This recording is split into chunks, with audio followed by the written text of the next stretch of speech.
Muy buenos días o tardes, nos encontramos con un movimiento interesante en el precio de Bitcoin. Vamos a revisarlo desde un punto de vista técnico y fundamental y comencemos con las noticias fundamentales. Teníamos algunos datos muy importantes. Este dato de subsidios de desempleo iba a ser crítico el día de hoy. Recuerden que hace 8 días exactamente comenzó toda la caída grande que tuvimos y que se derivó en todo este movimiento que nos llevó hasta la parte baja en los 49.000. ¿Qué pasó después? Pues que entonces el mercado hablaba de recesión y ahora con este dato que estamos confirmando por acá y con los datos que han venido saliendo durante esta semana, hemos podido confirmar que la recesión no va más. Es decir, que el temor, como yo les decía en ese momento, que era un temor que no parecía muy correcto. Sin embargo, ustedes saben que el mercado se mueve por expectativas, lo consideraba interesante y en este caso se confirma que no hay recesión a vista. ¿Qué significa eso? Pues que todo puede continuar subiendo. Ese básicamente es el escenario, porque ahora entonces lo que tenemos es una inminente bajada de tipos que justamente vemos como con este dato sube muchísimo la expectativa de que sea de 50 puntos básicos, y entonces nos encontramos en ese escenario en el cual lo que nosotros vamos a revisar es que antes teníamos una expectativa de que bajaran muchísimo los tipos hasta 50 puntos básicos, pero ahora lo que estamos viendo es que esa expectativa se reduce yéndose a un poco más de normalidad. Es decir, lo que el mercado dice es, parece que la Fed sí estaba en lo correcto y entonces se van a poder bajar 25 puntos básicos y no va a haber recesión. Eso es positivísimo para el mercado. Vamos a continuar. Bueno, recuerden que también estamos en épocas próximas a elecciones y que en estas épocas a los mercados les gusta subir. También tengamos en cuenta que en agosto, septiembre y octubre por lo general son meses un poco bajistas y como en noviembre son las elecciones, lo que podríamos es tener cierta lateralización hasta que explote al alza previo a las elecciones. Continuamos aquí con los flujos de ETFs de Bitcoin y aquí sí tenemos un dato interesante y es que ayer, mientras caía el mercado, sí se hicieron compras y eso sí es buen indicador de un posible movimiento al alza, porque estábamos hablando de este indicador y decíamos que mientras el precio caía, no estaban comprando los ETFs. Y cuando un ETF no compra en las caídas, por ejemplo en estas, lo que eso quiere decir es que ellos esperan conseguir mejores precios. Entonces esa liquidez la guardan para comprar en precios más bajos. Pero en este caso ya están empezando a comprar. Sigue siendo un poco tímido ese movimiento, por lo que todavía no podemos decir que es extravagante, como si lo fue el 8 de agosto. Pero ya comienza a ser interesante. Ya vemos que hay 5 días seguidos en los que casi que en promedio se ha comprado mucho más de lo que se ha vendido. Se ha vendido un poco, pero en promedio se sigue haciendo un movimiento de acumulación. Y esa acumulación, pues recuerden que lo que estamos justamente planteándonos es qué rango es este. ¿Es un rango de reacumulación o es un rango de distribución? Entonces, vamos viendo señales que son positivas. Esas sí son positivas. Ya no son FOMO, sino que son realmente señales interesantes. Vamos al mapa de liquidaciones. En el mapa de liquidaciones teníamos unas cuantas por esta zona de 58.800 después de todo lo que pasó ayer. Pero ahora la mayor liquidez se encuentra en la parte alta, en los 60.238. Y justamente esta sería una zona bastante interesante para entrar en corto. Recuerden que nada de esto es recomendación de inversión, pero está interesante. Bueno, vamos a continuar. Ya les voy a mostrar desde el punto de vista técnico cómo se ve.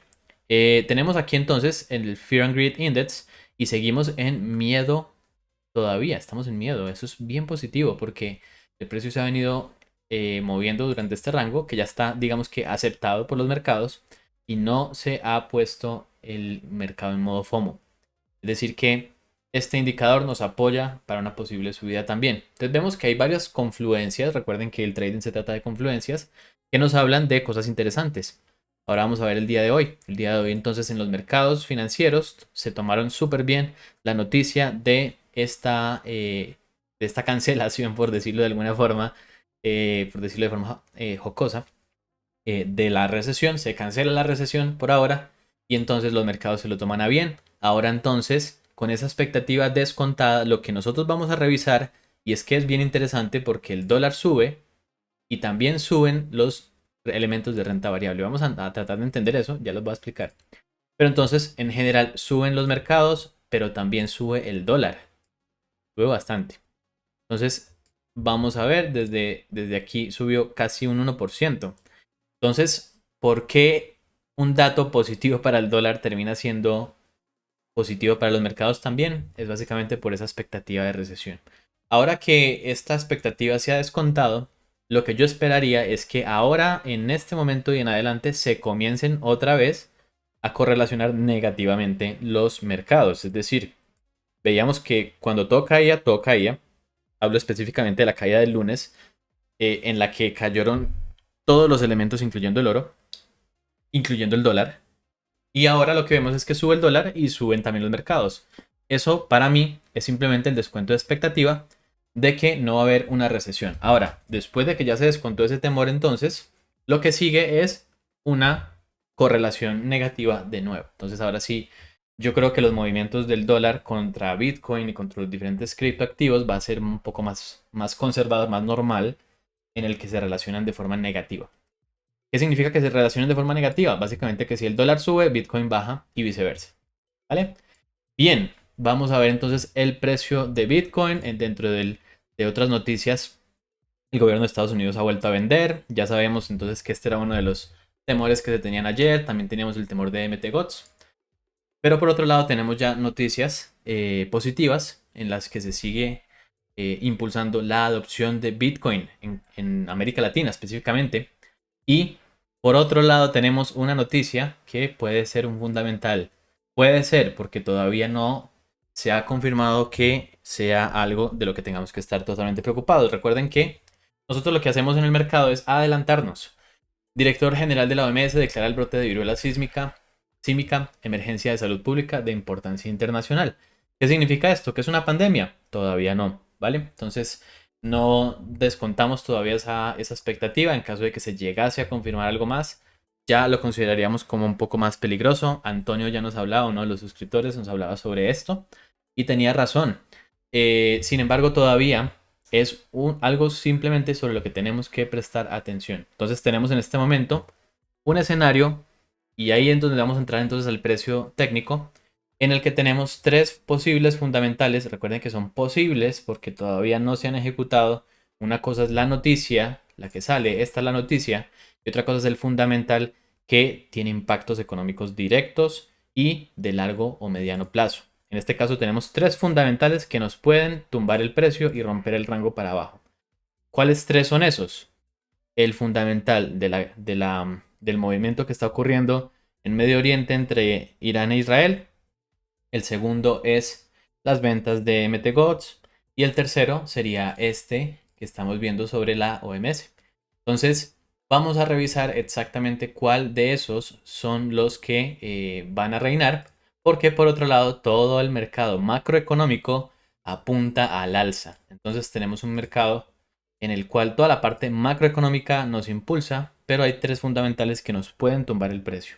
Vamos a tener que estar atentos a esos tres fundamentales porque en cualquiera de esos tres el precio podría caer hasta un nivel más bajo, pero en caso de que eso no se dé y el rango continúe, entonces para mí la tendencia más alta sería la continuación del rango o la subida y no la caída. Es decir, para mí, si cae el precio de Bitcoin, posiblemente sea por una de esas tres noticias que puedan llegarse a convertir en fundamentales.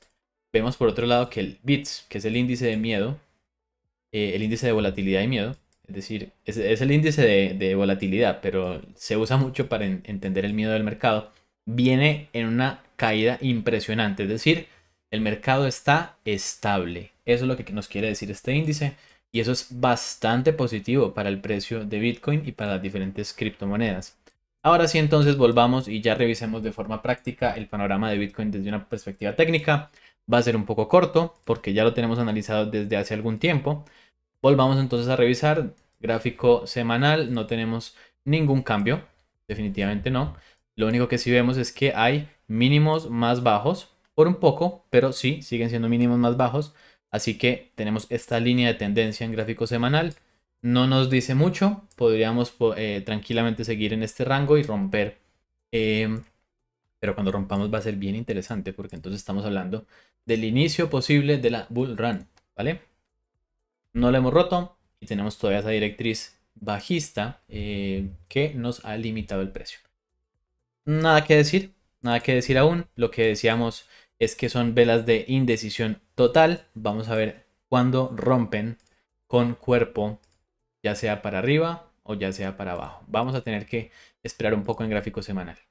Gráfico diario, lo que tenemos es un rango y esto ya parece una estructura, pero vamos a revisar. Es que si nos ponemos un poco chartistas, entonces vamos a decir que esto es un triángulo o una cuña y que entonces esto rompería la baja, ¿cierto? Es posible, pero no tenemos en este momento nosotros, mejor dicho, primero que todo, nosotros no somos chartistas en este canal. Segundo que todo, este es un rango que sí podemos analizar con la metodología institucional de Wyckoff, pero todavía nos faltan unos cuantos movimientos que nos permitan identificar exactamente qué es lo que está ocurriendo. Por ahora, en gráfico diario, lo único que podemos decir es que tenemos un movimiento que se encuentra justamente con la directriz de máximos y mínimos decrecientes, pero que a la vez tenemos por otro lado la posibilidad de un posible movimiento alcista. Entonces, si se llega a dar un movimiento de esta magnitud alcista, lo que estaríamos viendo es algo como esto, y en otro caso, lo que estaríamos viendo es algo como esto, un máximo y mínimo decreciente. ¿Vale? Entonces, ¿cuál de los dos escenarios se va a confirmar en gráfico diario? Recuerden que en gráfico diario hablamos de más o menos un mes, es decir, cuando hablamos de una tendencia, por lo menos 3 movimientos, todavía no podemos decir absolutamente nada. Por eso estamos aquí en rango, de hecho. Entonces vamos a gráficos menores, gráfico de 4 horas. Aquí sí tenemos un poco más definida la estructura. Decíamos entonces que este era un rango en el cual podríamos nosotros tomar oportunidades por la parte de arriba en short y oportunidades por la parte de abajo en long. ¿Vale? Entonces no hay mucho que decir en este aspecto. Si nosotros vemos algunos elementos aquí técnicos ya como con indicadores, pues lo que nos indicaría esto es una visita a la parte alta del rango. Específicamente yo creería que ahorita sí podríamos sacar con una mechita un poquito más alta para continuar nuestro movimiento. Recuerden que si el movimiento, después de hacer ese movimiento, nos queda por encima, entonces es un elemento bastante alcista. Si nos queda por debajo, entonces es un elemento bastante de continuación del rango, básicamente. No podríamos decir bajista como tal. Entonces, el escenario en 4 horas, para los próximos 2 días, la continuación alcista, muy posiblemente está esta zona. Como mínimo, esta zona de aquí sería interesante para nosotros ya analizar cómo viene el precio. Recuerden que no solamente se trata de las zonas, sino de cómo lleguemos a esas zonas. Entonces vamos a revisar cuando llegue el precio a estas zonas, si es que llega muy rápido o si llega despacio, si llega con volumen o no. Pero lo que vemos es que estas velas de bajistas eran con volumen. Decrece el volumen muchísimo, velas de indecisión y finalmente entonces en este punto ya empezamos a ver un poco más de volumen, lo que nos indica que este movimiento podría continuar al alza, ¿vale? En 4 horas. Vamos al gráfico de 1 hora. En el gráfico de 1 hora si nos vemos un poco más milimétricos respecto a los análisis que habíamos hecho esta semana, porque decíamos que en la parte superior eran oportunidades de short y en la parte inferior eran oportunidades de long. Si tomaron, es que ya hemos tomado muchos y nos han salido bien. Yo les continúo diciendo, no es una zona operable esta de aquí. Esta zona en la que estamos justamente en este momento no es una zona operable. ¿Por qué? Porque se puede ir literalmente para cualquiera de los dos lados. Entonces, no operable esta zona y justamente nos ha coincidido que a la hora de grabar los videos hemos estado en estas zonas. Entonces, esta zona, recuerden, para mí no es operable. Si entraron en el long cuando les dio la entrada, entonces podríamos entrar. Fíjense que incluso aquí tenemos una formación de cambio de tendencia. Entonces podrían haberlo tomado y aquí también lo mismo. Cuando nos da esta formación de cambio de tendencia, ahí entonces ustedes tomaban partido, ¿vale? Específicamente la entrada nos la habría dado por aquí. Vamos a analizar más adelante en el curso cuáles son estas formaciones y cómo las podemos analizar. Sin embargo, por ahora lo que podemos decir es continuación alcista. Lo más probable, sin embargo, no es una zona en la que nosotros debamos estar operando.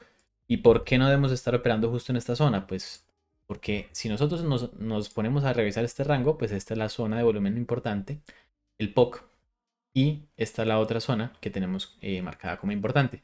Por tanto, esta puede ser zona de soporte o resistencia y esta puede ser zona de soporte o resistencia. Por tanto, al estar exactamente en una resistencia, nunca se debe meter un long en una resistencia. Lo normal sería meter un short en una resistencia. Sin embargo, no podemos confirmar cuál de los dos escenarios será el más posible. Porque desde el punto de vista del MACD y del RSI, ambos escenarios son viables. No podemos operar en este caso todavía, a menos que nos llegue a las zonas. Si nos llega a las zonas, lo que estaríamos revisando es, ¿rompió? O viene con muchísimo volumen o viene demasiado vertical. En ese caso no entremos. Pero si viene suavecito y empieza a hacer sus movimientos un poquito más natural y empieza a hacer algo así, ahí nosotros sí podemos entonces buscar el patrón de confirmación para abajo, ¿vale? Entonces tomemos decisiones bien informadas. Recuerden que estamos en un rango, los rangos tienden a ser difíciles de operar, pero fíjense cómo cumpliendo las zonas que nosotros tenemos marcadas, logramos entonces llegar a esas conclusiones correctas.